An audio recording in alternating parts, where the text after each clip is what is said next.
Bonjour, je suis avec Pierre Guigui, président du concours national des vins issus de raisins en culture biologique, et donc un expert en ce qui concerne ces vins naturels, qu'on va appeler naturels. Pierre, il y a beaucoup de nos clients qui se posent la question, quelle différence fait-on entre les vins issus de lutte raisonnée, les vins dits biologiques et les vins dits biodynamiques? Alors, il y a plusieurs points à préciser. Premièrement, c'est qu'il n'y a pas de vin biologique. Il n'y a que des vins issus de l'agriculture biologique. Parce que la vinification n'est pas reconnue comme étant en vinification biologique. Il n'y a pas de charte reconnue. Oui, mais c'est plus facile de dire vin bio. Donc tout le monde dit vin bio. Voilà. Alors, à partir de là, qu'est-ce que c'est un vin dit bio? Qu'est-ce que c'est un vin dit issu d'une agriculture raisonnée ou en biodynamie? En agriculture chimique, classique, on utilise des produits chimiques sans se poser de questions. En lutte raisonnée, on va, comme en médecine, calculer le poids de l'organisme vivant pour lui administrer une certaine dose de médicaments. En lutte raisonnée, c'est la même chose. On va calculer l'intensité de la pression de la maladie et on va mettre les médicaments qui correspondent à cette attaque. La lutte en agriculture biologique, c'est exactement la même chose. C'est comme donc la médecine classique. Et au lieu de mettre un produit chimique, on va mettre un produit naturel, non chimique de synthèse. Maintenant, quand on commence à parler de biodynamie, on va un peu plus loin, c'est-à-dire qu'au lieu d'essayer de soigner la plante, on va essayer de rééquilibrer l'organisme, comme en médecine chinoise, pour éviter que l'organisme soit malade. Alors en biodynamie, en plus, on tient compte des éléments comme la lune, par exemple, qui a une influence importante, mais aussi le soleil, qui a une influence importante sur tous les organismes vivants. Donc c'est pas du tout la même chose, on est plutôt sur une logique de prévention. Je sais que personnellement, je déguste beaucoup de vins. Souvent, on est un peu déçu par les vins, entre guillemets, bio. Alors, est-ce qu'il y a eu un changement par rapport à ça? Parce que je me rappelle, il y a une quinzaine d'années ou 20 ans, les vins bio étaient déjà là. C'était difficile à déguster. Aujourd'hui, est-ce que ça a changé? Oui, donc effectivement, aujourd'hui, les jeunes qui s'installent et qui se mettent en bio ont des techniques œnologiques beaucoup plus pointues.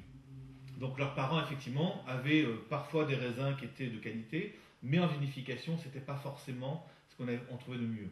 Aujourd'hui, on trouve des jeunes qui vont travailler avec des raisins les plus propres possibles, les plus naturels possibles, avec donc des levures bien souvent qui sont sur la baie, et ils vont pouvoir faire des vinifications très qualitatives. Ça a l'air très compliqué, très complexe et très politique dans les vins bio parce qu'il y a plusieurs critères, il y a plusieurs labels, etc. Pourquoi il n'y a pas d'unité? Alors, il n'y a pas d'unité parce que ce qui sous-tend l'agriculture biologique, c'est la diversité. Je crois que effectivement, il y a peu de lisibilité. La seule lisibilité qui existe aujourd'hui par rapport aux vins dits biologiques, c'est le logo AB sur l'agriculture, sur le fait que les vins sont issus de raisins d'agriculture biologique. À partir de là, effectivement, il existe plusieurs chartes de vinification qui sont des chartes soit en biodynamie, soit naturel progrès. Et effectivement, ça va troubler un peu la compréhension de l'amateur de vin. Mais ce qui est important de constater, c'est que chaque groupe va travailler dans une recherche et va essayer de trouver les meilleures solutions possibles. Qu'est-ce que vous conseilleriez à un consommateur pour qu'il s'y retrouve un petit peu? Sur quel vin il doit se diriger? Il y a des prescripteurs, entre autres Goemio, puisque je travaille pour le guide Goemio, entre autres Château Online par exemple. C'est-à-dire que le vin soit fait en agriculture biologique ou pas, il faut que le vin soit bon. S'il est bon et qu'il est fait en agriculture biologique, c'est tant mieux.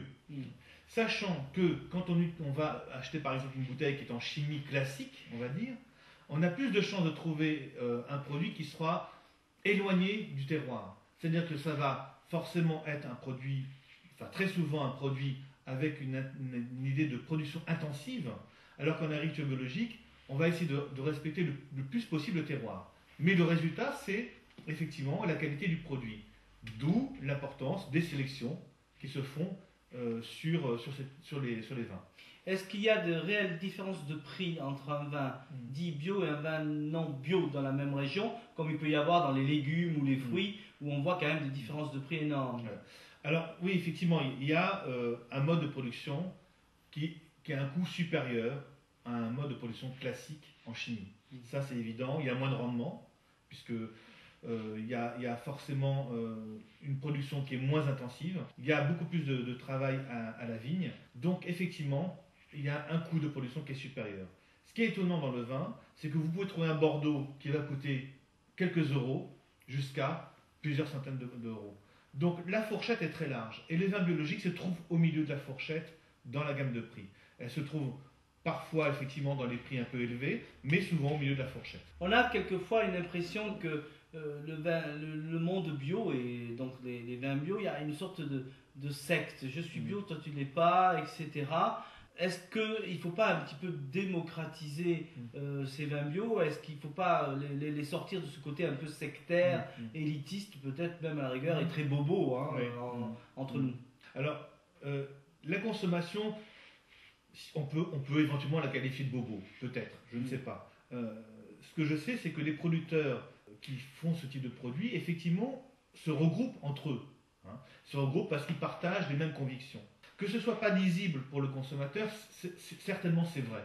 Parce qu'il faut vraiment être pointu pour comprendre quelle est la différence entre la biodynamie et la bio, et aussi comprendre quelle est la différence entre deux groupes de biodynamie différents, par exemple. Donc il y a deux groupes de biodynamie, il y a Déméter et Biodivin, qui ont des pratiques qui sont très proches l'une de l'autre, avec malgré tout quelques différences, et c'est vrai que ça peut donner l'impression de secte. Mais ce sont les personnes qui travaillent ensemble et qui essaient de trouver des solutions ensemble. Je crois qu'il faut retenir surtout ça. Finalement, tout ce qui est bio, c'est pas nouveau. Avant que la chimie soit inventée, tout était bio. Bien sûr, tout à fait. Donc c'est un retour à la nature. Et peut-être que l'un des avantages, effectivement, de cette culture-là, c'est de respecter la nature. Tout à fait. Je crois que l'agriculture intensive chimique, en tout cas chimique, polluante, énormément polluante. 100 000 tonnes de matière active utilisées dans l'agriculture. Sur ces 100 000 tonnes, il y a à peu près 40% qui sont utilisés par les viticulteurs. Les viticulteurs sont à moins de 5% de l'agriculture. Donc 5% de la masse globale de l'agriculture utilise 40% des produits phytosanitaires. Alors, il n'est pas question de stigmatiser les producteurs qui sont en chimie. Ce qui est intéressant de constater, c'est que des personnes qui ne sont pas en chimie réussissent à faire des vins merveilleux. On peut citer Umbrecht, on peut citer la Loubise-le-Roi, on peut citer énormément de personnes. Donc, la question qui se pose, c'est pourquoi il n'y a pas plus de producteurs en agriculture biologique? Et effectivement, il y a eu très peu de développement d'agriculture biologique en France, et donc aussi très peu de développement de la viticulture. Petit point de détail, il ne faut absolument pas confondre les vins dits biologiques et les vins naturels. Il y a beaucoup de personnes qui se prétendent ou qui se disent faire des vins naturels, pour donner un exemple avec, par exemple, zéro soufre, mais qui ne sont pas forcément en agriculture biologique. Être en agriculture biologique, c'est le mode de production du raisin. Ce qu'on va définir comme étant des vins naturels, c'est surtout par rapport à la vinification. Il peut y avoir des producteurs en agriculture biologique qui font des vins effectivement naturels, mais c'est deux choses complètement différentes. Bien, Monsieur Guigui, merci. Merci.